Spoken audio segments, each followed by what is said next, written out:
रमज़ान के पूरे 30 रोज़ों के बाद आज ईद आई है। कितना मनोहर, कितना सुहावना प्रभात है।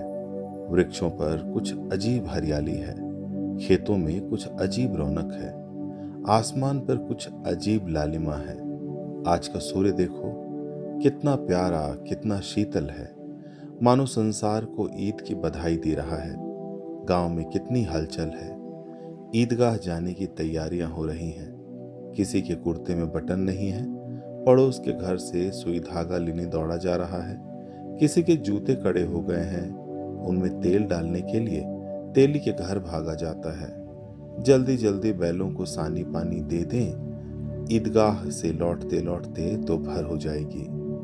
3 कोस का पैदल रास्ता, फिर सैकड़ों आदमियों से मिलना भेंटना। दोपहर के पहले लौटना असंभव है। लड़के सबसे ज्यादा प्रसन्न हैं। किसी ने एक रोजा रखा है, वो भी दोपहर तक, किसी ने वो भी नहीं। लेकिन ईदगाह जाने की खुशी उनके हिस्से की चीज है। रोजे बड़े बूढ़ों के लिए होंगे, उनके लिए तो ईद है। रोज ईद का नाम रटते थे, आज वो आ गई। अब जल्दी पड़ी है कि लोग ईदगाह क्यों नहीं चलते। इन्हें गृहस्थी की चिंताओं से क्या प्रयोजन। सवैयों के लिए दूध और शक्कर घर में है या नहीं, इनके बला से ये तो सवैयां खाएंगे। वो क्या जाने कि अब्बा जान क्यों बदहवास चौधरी कायम अली के घर दौड़े जा रहे हैं। उन्हें क्या खबर कि चौधरी आज आंखें बदल लें तो ये सारी ईद मुहर्रम हो जाए। उनकी अपनी जेबों में तो कुबेर का धन भरा हुआ है। बार बार जेब से अपना खजाना निकाल कर गिनते हैं और खुश होकर फिर रख लेते हैं। महमूद गिनता है, 1 2 10 12। उसके पास 12 पैसे हैं। मोहसिन के पास 1 2 3 8 9 15 पैसे हैं। इन्हीं अनगिनती पैसों में अनगिनती चीजें लाएंगे, खिलौने, मिठाइयाँ, बिगुल, गेंद और न जाने क्या क्या।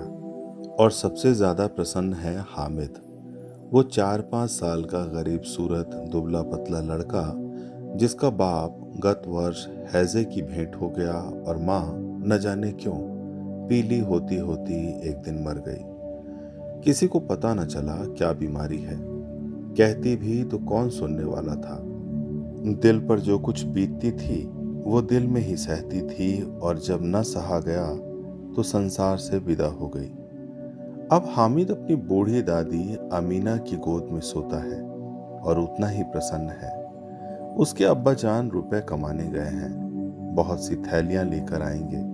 अम्मी जान अल्लाह मियाँ के घर से उसके लिए बड़ी अच्छी अच्छी चीजें लाने गई हैं, इसलिए हामिद प्रसन्न है। आशा तो बड़ी चीज है, और फिर बच्चों की आशा, उनकी कल्पना तो राई का पर्वत बना लेती है। हामिद के पाँव में जूते नहीं हैं, सिर पर एक पुरानी धुरानी टोपी है जिसका गोट काला पड़ गया है, फिर भी वो प्रसन्न है।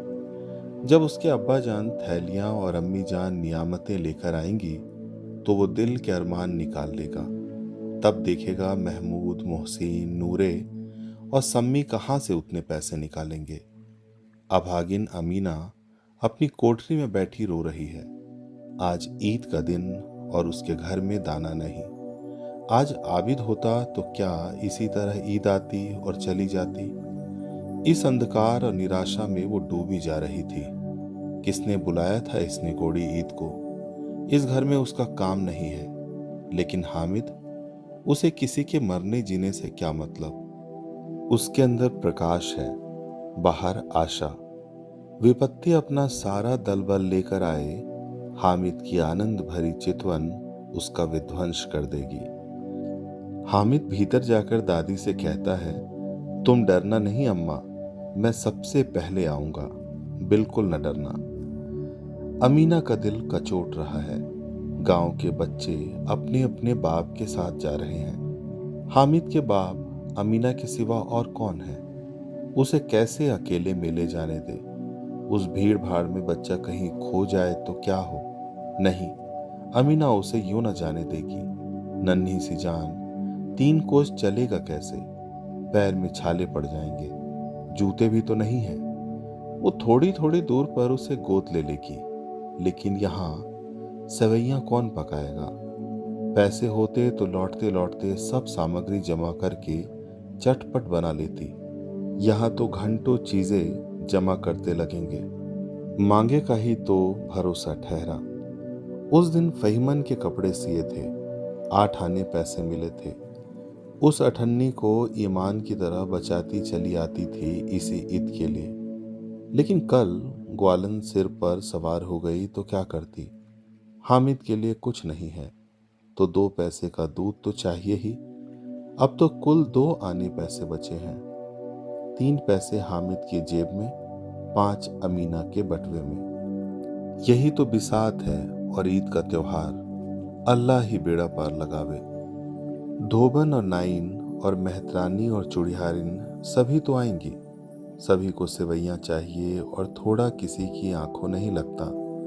किस किस से मुंह चुराएगी और मुंह क्या चुराए। साल भर का त्योहार है। जिंदगी खैरियत से रहे, उनकी तकदीर भी तो उसी के साथ है। बच्चे को खुदा सलामत रखे, ये दिन भी कट जाएंगे। गांव से मेला चला और बच्चों के साथ हामिद भी जा रहा था। कभी सबके सब दौड़कर आगे निकल जाते, फिर किसी पेड़ के नीचे खड़े होकर साथ वालों का इंतजार करते। ये लोग क्यों इतना धीरे धीरे चल रहे हैं। हामिद के पैरों में तो जैसे पर लग गए हैं। वो कभी थक सकता है। शहर का दामन आ गया। सड़क के दोनों ओर अमीरों के बगीचे हैं। पक्की 4 दीवारी बनी हुई है। पेड़ों में आम और लीचियां लगी हुई हैं। कभी कभी कोई लड़का कंकड़ी उठाकर आम पर निशाना लगाता है। माली अंदर से गाली देता हुआ निकलता है। लड़के वहां से एक फरलांग पर है, खूब हंस रहे हैं। माली को कैसे उल्लू बनाया है। बड़ी बड़ी इमारतें आने लगी। ये अदालत है, ये कॉलेज है, ये क्लब घर है।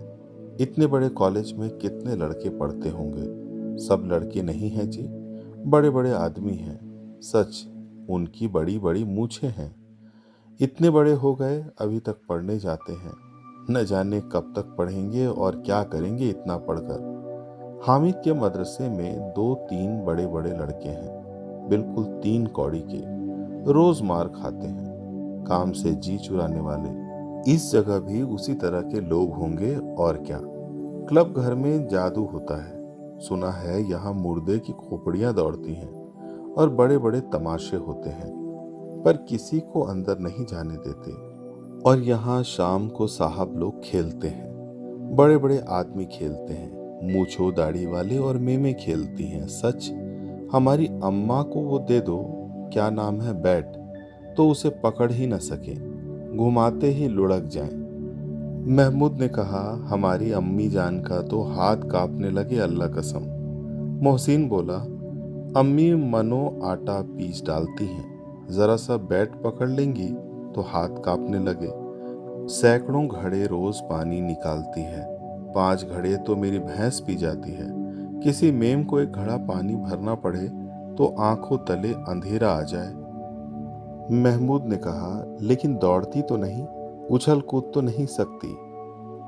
मोहसिन ने कहा, हाँ उछल कूद नहीं सकती, लेकिन उस दिन मेरी गाय खुल गई थी और चौधरी के खेत में जा पड़ी थी, तो अम्मा इतनी तेज दौड़ी कि मैं उन्हें न पा सका। सच। आगे चले। हलवाइयों की दुकानें शुरू हुई। आज खूब सजी हुई थी। इतनी मिठाइयाँ कौन खाता है। देखो ना, एक एक दुकान पर मनो होंगी। सुना है रात को जिन्नात आकर खरीद ले जाते हैं। अब्बा कहते थे कि आधी रात को एक आदमी हर दुकान पर जाता है और जितना माल बचा होता है वो तुलवा लेता है और सचमुच के रुपये देता है। बिल्कुल ऐसे ही रुपए।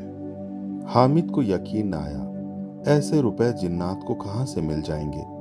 मोहसिन ने कहा, जिन्नात को रुपए की क्या कमी, जिस खजाने में चाहे चले जाएं। लोहे के दरवाजे तक उन्हें नहीं रोक सकते जनाब। आप हैं किस फेर में। हीरे जवाहरात तक उनके पास रहते हैं। जिससे खुश हो गए उसे टोकरों जवाहरात दे दिए। अभी यहीं बैठे हैं, 5 मिनट में कहो कलकत्ता पहुंच जाएं। हामिद ने पूछा, जिन्नात बहुत बड़े बड़े होते होंगे। मोहसिन ने कहा, एक एक आसमान के बराबर होता है जी। जमीन पर खड़ा हो जाए तो उसका सिर आसमान से जा लगे, मगर चाहे तो एक लोटे में घुस जाए। हामिद ने कहा, लोग उन्हें खुश करते होंगे, कोई मुझे वो मंत्र बता दे तो एक जिन्न को खुश कर लूं।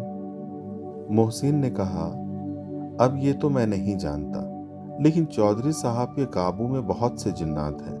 कोई चीज चोरी चली जाए, चौधरी साहब उसका पता लगा देंगे और चोर का नाम भी बता देंगे। जुमराती का बचवा उस दिन खो गया था। 30 दिन हैरान हुए, कहीं न मिला।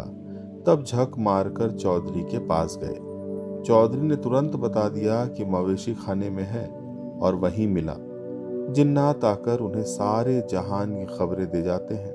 अब उसकी समझ में आ गया कि चौधरी के पास क्यों इतना धन है और क्यों उनका इतना सम्मान है। आगे चले, ये पुलिस लाइन है। यहीं सब कांस्टेबल कवायद करते हैं। रटन फाइफो रात को बेचारे घूम घूम कर पहरा देते हैं, नहीं चोरियां हो जाएं। मोहसिन ने प्रतिवाद किया, ये कांस्टेबल पहरा देते हैं, तभी तुम बहुत जानते हो। अजी हजरत, यही चोरी कराते हैं। शहर के जितने चोर डाकू हैं, सब इनसे मिले रहते हैं। रात को ये लोग चोरों से तो कहते हैं चोरी करो, और आप दूसरे मोहल्ले में जाकर जागते रहो पुकारते हैं। जब ही इन लोगों के पास इतने रुपए आते हैं। मेरे मामू एक थाने में कांस्टेबल हैं, 20 रुपया महीना पाते हैं, लेकिन 50 रुपए घर भेजते हैं। अल्लाह कसम, मैंने एक बार पूछा था कि मामू, आप इतने रुपए कहाँ से पाते हैं? हंसकर कहने लगे, बेटा अल्लाह देता है। फिर आप ही बोले, लोग चाहें तो एक दिन में लाखों मार लाएं, हम तो इतना ही लेते हैं जिसमें अपनी बदनामी न हो और नौकरी न जाए। हामिद ने पूछा, ये लोग चोरी करवाते हैं तो कोई इन्हें पकड़ता नहीं? मोहसिन उसकी नादानी पर दया दिखाकर बोला, अरे पागल, इन्हें कौन पकड़ेगा? पकड़ने वाला तो ये खुद है, लेकिन अल्लाह इन्हें सजा भी खूब देता है। हराम का माल हराम में जाता है। थोड़े ही दिन हुए, मामू के घर में आग लग गई। सारी लई पूंजी जल गई, एक बर्तन तक न बचा। कई दिन पेड़ के नीचे सोए, अल्लाह कसम, पेड़ के नीचे।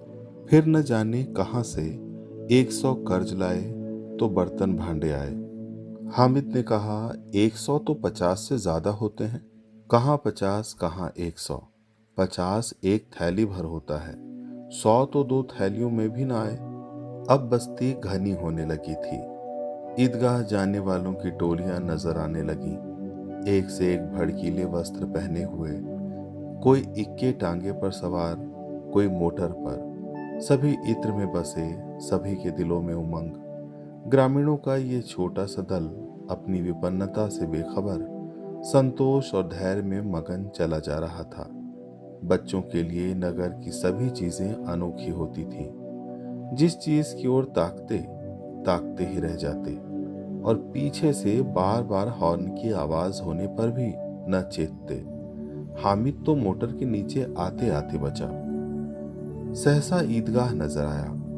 ऊपर इमली के घने वृक्षों की छाया, नीचे पक्का फर्श है जिस पर जाजिम बिछा हुआ है, और रोजेदारों की पंक्तियां एक के पीछे एक न जाने कहां तक चली गई हैं, पक्के जगत के नीचे तक, जहां जाजिम भी नहीं है। नए आने वाले आकर पीछे की कतार में खड़े हो जाते हैं। आगे जगह नहीं है। यहाँ कोई धन और पद नहीं देखता। इस्लाम की निगाह में सब बराबर हैं। इन ग्रामीणों ने भी वजू किया और पिछली पंक्ति में खड़े हो गए। कितना सुंदर संचालन है, कितनी सुंदर व्यवस्था। लाखों सिर एक साथ सिजदे में झुक जाते हैं, फिर सब के सब एक साथ खड़े हो जाते हैं, एक साथ झुकते हैं और एक साथ घुटनों के बल बैठ जाते हैं। कई बार यही क्रिया होती है, जैसे बिजली की लाखों बत्तियां एक साथ प्रदीप्त हों और एक साथ बुझ जाएं, और यही क्रम चलता रहा। कितना अपूर्व दृश्य था, जिसकी सामूहिक क्रियाएं, विस्तार और अनंतता हृदय की श्रद्धा, गर्व और आत्मानंद से भर देती थी। मानो भ्रातृत्व का एक सूत्र इन समस्त आत्माओं को एक लड़ी में पिरोए हुए है। नमाज खत्म हो गई, लोग आपस में गले मिल रहे हैं। तब मिठाई और खिलौने की दुकानों पर धावा होता है। ग्रामीणों का ये दल इस विषय में बालकों से कम उत्साही नहीं है। ये देखो, हिंडोला है, एक पैसा देकर चढ़ जाओ।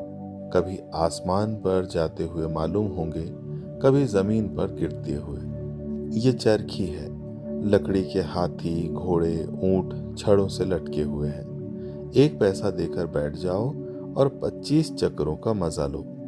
महमूद और मोहसिन और नूरे और सम्मी इन घोड़ों और ऊँटों पर बैठते हैं।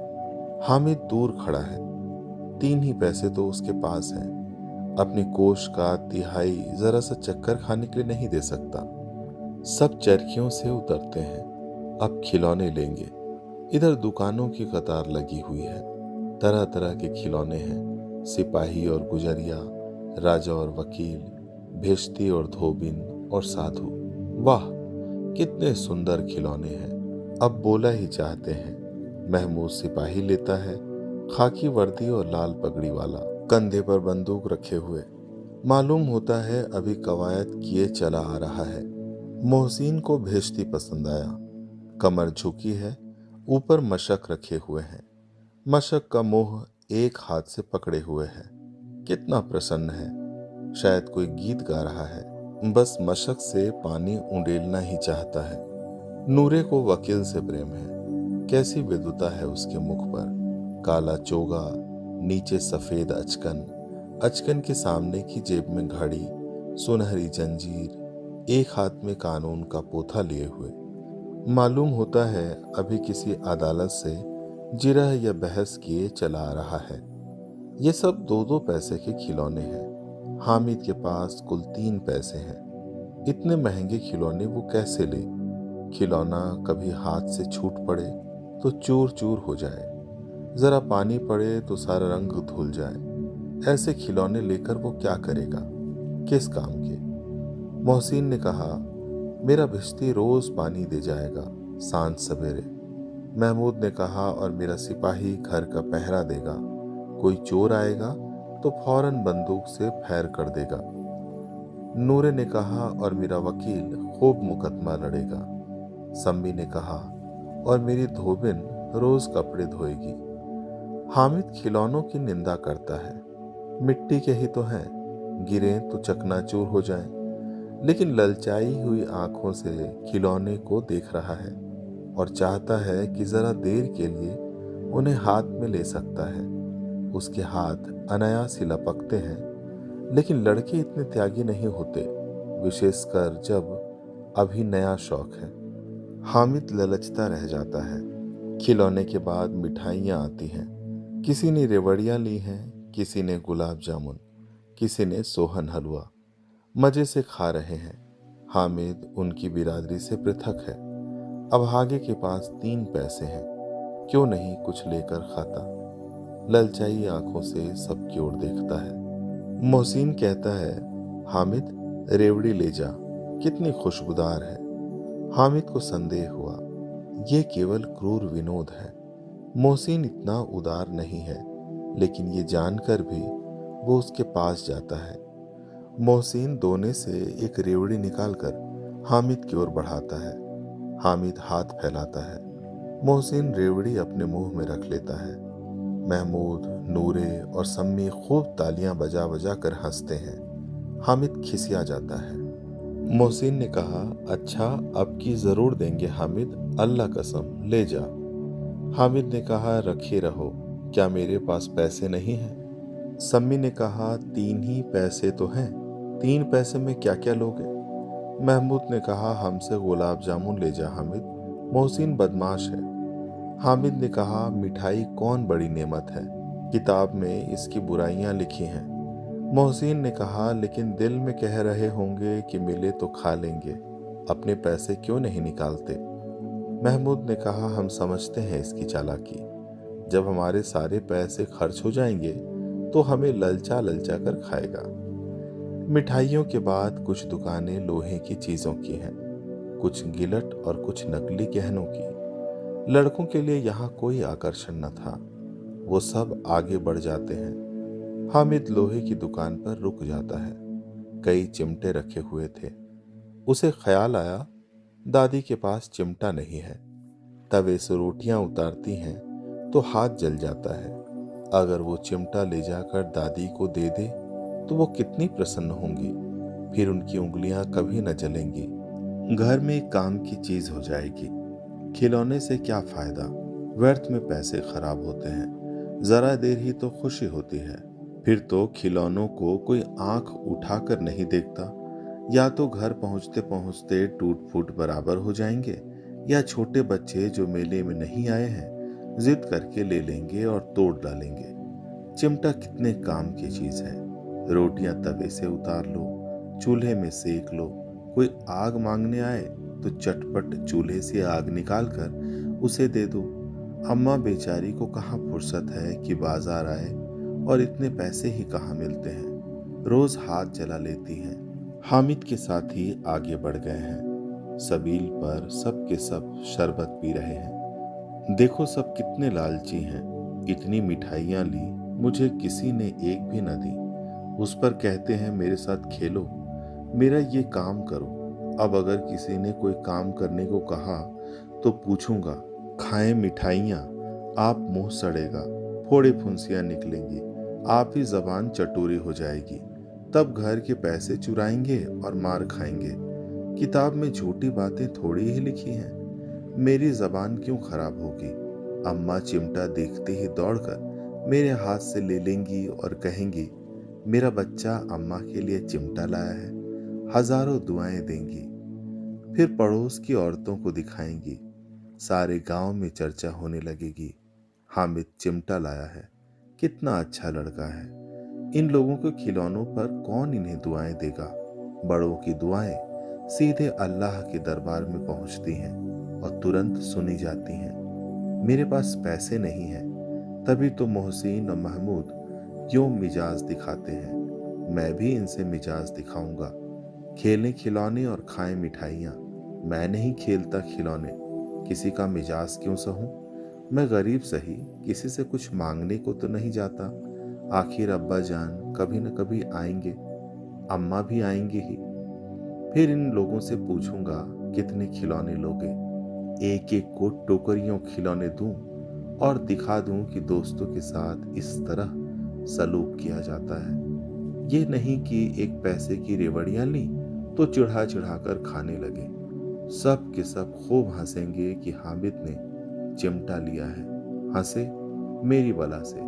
उसने दुकानदार से पूछा, ये चिमटा कितने का है। दुकानदार ने उसकी ओर देखा और कोई आदमी साथ न देखकर कहा, ये तुम्हारे काम का नहीं है जी।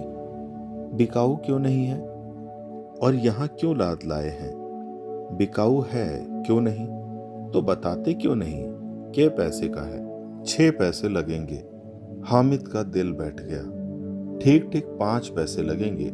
लेना हो तो लो, नहीं चलते बनो। हामिद ने कलेजा मजबूत करके कहा, 3 पैसे लोगे। ये कहता हुआ वो आगे बढ़ गया कि दुकानदार की घुड़कियां न सुने। लेकिन दुकानदार ने घुड़कियां नहीं दी, बुलाकर चिमटा दे दिया। हामिद ने उसे इस तरह कंधे पर रखा मानो बंदूक है, और शान से अकड़ता हुआ संगियों के पास आया। जरा सुने सब के सब क्या क्या आलोचनाएं करते हैं। मोहसिन ने हंसकर कहा, ये चिमटा क्यों लाया पगले, इसे क्या करेगा। हामिद ने चिमटे को जमीन पर पटक कर कहा, जरा अपना भिश्ती जमीन पर गिरा दो, सारी पसलियां चूर चूर हो जाए बच्चों की। महमूद बोला, तो ये चिमटा कोई खिलौना है।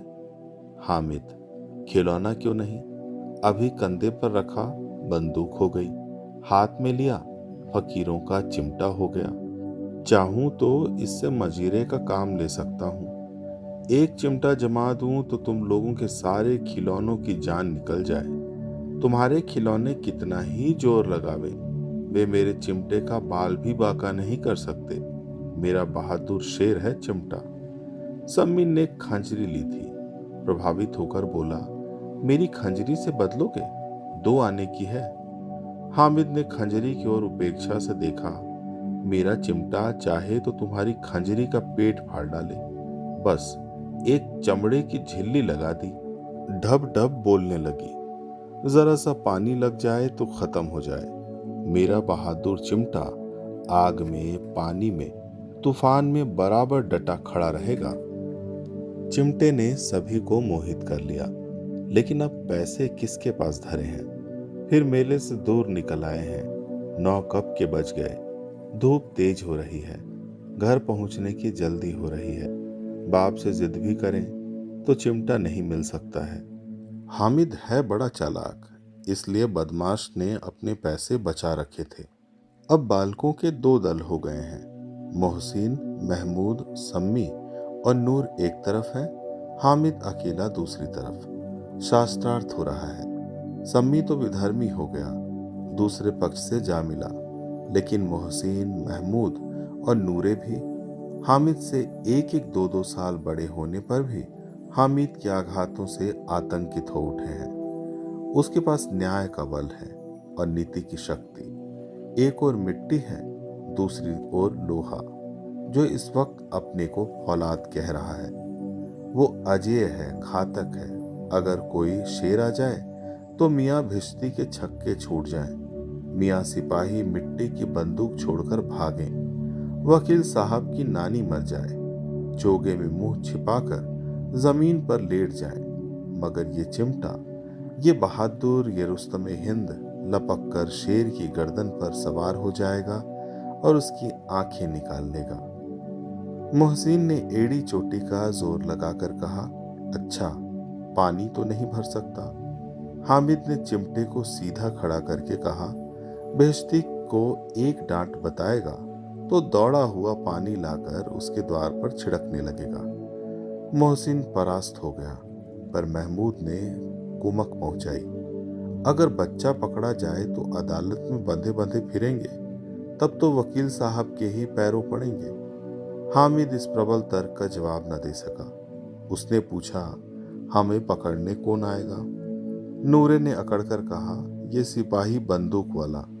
हामिद ने मुंह चिढ़ाकर कहा, ये बेचारे हम बहादुर रुस्तमे हिंद को पकड़ेंगे। अच्छा लाओ, अभी जरा कुश्ती हो जाए, इसकी सूरत देखकर दूर से भागेंगे, पकड़ेंगे क्या बेचारे। मोहसिन को एक नई चोट सूझ गई, तुम्हारे चिमटे का मुंह रोज आग में जलेगा। उसने समझा था कि हामिद लाजवाब हो जाएगा, लेकिन ये बात न हुई। हामिद ने तुरंत जवाब दिया, आग में बहादुर ही कूदते हैं जनाब। तुम्हारे ये वकील, सिपाही और भिश्ती लौंडियों की तरह घर में घुस जाएंगे। आग में कूदना वो काम है जो रुस्तमे हिंद ही कर सकता है। महमूद ने एक जोर लगाया, वकील साहब कुर्सी मेज पर बैठेंगे, तुम्हारा चिमटा तो बावर्ची खाने में जमीन पर पड़ा रहेगा। इस तर्क ने सम्मी और न्यूरे को भी सजीव कर दिया। कितने ठिकाने की बात की है पट्टे ने। चिमटा बावर्ची खाने में पड़े रहने के सिवा और क्या कर सकता है। हामिद को कोई फड़कता हुआ जवाब न सूझा तो उसने धांधली शुरू की, मेरा चिमटा बावर्ची खाने में नहीं रहेगा। वकील साहब कुर्सी पर बैठेंगे तो जाकर उन्हें जमीन पर पटक देगा और उनका कानून उनके पेट में डाल देगा। बात कुछ बनी नहीं, खासी गाली गलौज थी। कानून को पेट में डालने वाली बात छा गई। ऐसी छा गई थी कि तीनों सूरमा मुंह ताकते रह गए, मानो कोई धेलचा कनकौआ किसी गंडे वाले कनकौए को काट गया हो। कानून मुंह से बाहर निकलने वाली चीज है, उसको पेट के अंदर डाल दिया जाए, बेतुकी सी बात होने पर भी कुछ नयापन रखती है। हामिद ने मैदान मार लिया। उसका चिमटा रुस्तमे हिंद है। अब इसमें मोहसिन, महमूद, नूरे, सम्मी किसी को भी आपत्ति नहीं हो सकती। विजेता को हारने वालों से जो सत्कार मिलना स्वाभाविक है, वो हामिद को भी मिला और उन्हें 3-3, 4-4 आने पैसे खर्च किए, पर कोई काम की चीज ना ले सके। हामिद ने 3 पैसे में रंग जमा लिया। सच ही तो है, खिलौनों का क्या भरोसा, टूट फूट जाएंगे। हामिद का चिमटा बना रहेगा बरसों। संधि की शर्त तय होने लगी। मोहसिन ने कहा, जरा अपना चिमटा दो, हम भी देखें, तुम हमारा भिश्ती लेकर देखो। महमूद और नूरे ने भी अपने अपने खिलौने पेश किए। हामिद को इन शर्तों के मानने में कोई आपत्ति न थी। चिमटा बारी बारी से सबके हाथ में गया और उनके खिलौने बारी बारी से हामिद के हाथ में आए। कितने खूबसूरत खिलौने हैं। हामिद ने हारने वाले के आंसू पोंछे। मैं तुम्हें चिढ़ा रहा था, सच। ये लोहे का चिमटा भला इन खिलौनों की क्या बराबरी करेगा। मालूम होता है। अब बोले, अब बोले। लेकिन मोहसिन की पार्टी को इस दिलासे से संतोष नहीं होता। चिमटे का सिक्का खूब बैठ गया है। चिपका हुआ टिकट अब पानी से नहीं छूट रहा है। मोहसिन ने कहा, लेकिन इन खिलौनों के लिए कोई हमें दुआ तो ना देगा। महमूद ने कहा, दुआ को लिए फिरते हो, उल्टे मार ना पड़े। अम्मा जरूर कहेंगी कि मेले में मिट्टी के खिलौने तुम्हें मिले। हामिद को स्वीकार करना पड़ा कि खिलौनों को देखकर किसी की माँ इतनी खुश न होगी जितनी दादी चिमटे को देखकर होंगी। 3 पैसों ही में तो उसे सब कुछ करना था और उन पैसों के इस उपयोग पर पछतावे की बिल्कुल जरूरत न थी। फिर अब तो चिमटा रुस्तमे हिंद है और सभी खिलौनों का बादशाह। रास्ते में महमूद को भूख लगी। उसके बाप ने केले खाने को दिए। महमूद ने केवल हामिद को साझी बनाया। उसके अन्य मित्र मुंह ताकते रह गए। ये उस चिमटे का प्रसाद था। 11 बजे सारे गांव में हलचल मच गई। मेले वाले आ गए। मोहसिन की छोटी बहन ने दौड़कर भिश्ती उसके हाथ से छीन लिया और मारे खुशी के जो उछली तो मियाँ भिश्ती नीचे आ रहे और सुरलोक सिधारे। इस पर भाई बहन में मारपीट हुई। दोनों खूब रोए।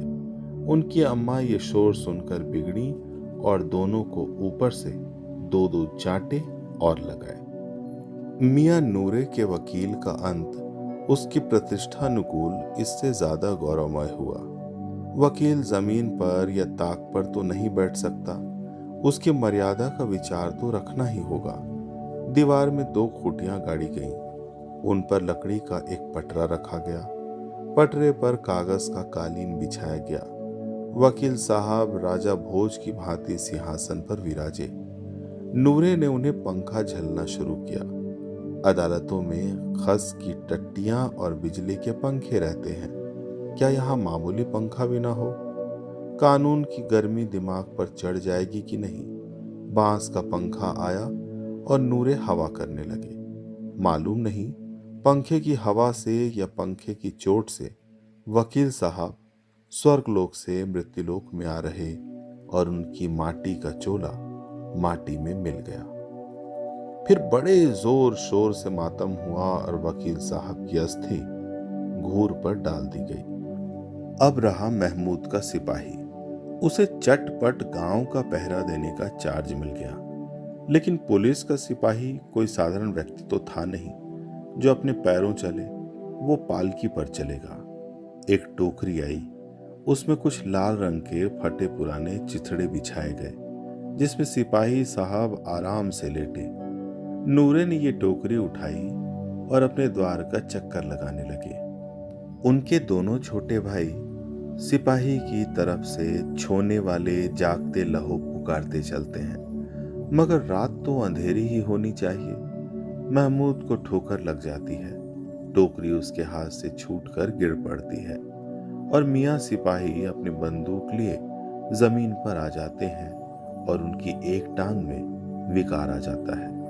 महमूद को आज ज्ञात हुआ कि वो अच्छा डॉक्टर है। उसको ऐसा मरहम मिल गया जिससे वो टूटी टांग को आनन फानन जोड़ सकता है। केवल गूलर का दूध चाहिए। गूलर का दूध आता है, टांग जोड़ दी जाती है। लेकिन सिपाही को ज्यों ही खड़ा किया जाता है, टांग जवाब दे जाती है। शल्य क्रिया असफल हुई। तब उसकी दूसरी टांग भी तोड़ दी जाती है। अब कम से कम एक जगह आराम से बैठ तो सकता है। एक टांग से तो न चल सकता था न बैठ सकता था। अब वो सिपाही सन्यासी हो गया है। अपनी जगह पर बैठा बैठा पहरा देता है। कभी कभी देवता भी बन जाता है।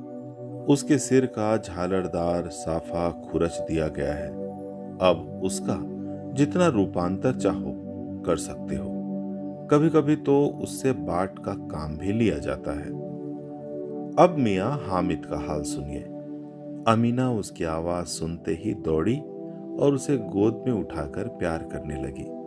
सहसा उसके हाथ में चिमटा देखकर वो चौंकी। ये चिमटा कहाँ था? मैंने मोल लिया है। के पैसे में? 3 पैसे दिए। अमीना ने छाती पीट ली। ये कैसा बेसमझ लड़का है कि दोपहर हुआ, कुछ खाया न पिया, लाया क्या ये चिमटा? सारे मेले में तुझे और कोई चीज न मिली जो ये लोहे का चिमटा उठा लाया? हामिद ने अपराधी भाव से कहा, तुम्हारी उंगलियां तवे से जल जाती थीं, इसलिए मैंने इसे ले लिया। बुढ़िया का क्रोध तुरंत स्नेह में बदल गया, और स्नेह भी वो नहीं जो प्रगल्भ होता है और अपनी सारी कसक शब्दों में बिखेर देता है। ये मूक स्नेह था, खूब ठोस, रस और स्वाद से भरा हुआ। बच्चे में कितना त्याग, कितना सद्भाव और कितना विवेक है। दूसरों को खिलौने लेते और मिठाई खाते देखकर उसका मन कितना ललचाया होगा। इतना जब्त इससे हुआ कैसे? वहां भी उसे अपनी बुढ़िया दादी की याद बनी रही। अमीना का मन गदगद हो गया। और अब एक बड़ी विचित्र बात हुई, हामिद के इस चिमटे से भी विचित्र। बच्चे हामिद ने बूढ़े हामिद का पार्ट खेला था। बुढ़िया अमीना बालिका अमीना बन गई। वो रोने लगी, दामन फैलाकर हामिद को दुआएं देती जाती थी और आंसू की बड़ी बड़ी बूंदें गिराती जाती थी। हामिद इसका रहस्य क्या समझता? आप सुन रहे थे प्रेमचंद की लिखी कहानी ईदगाह। रमजान के पूरे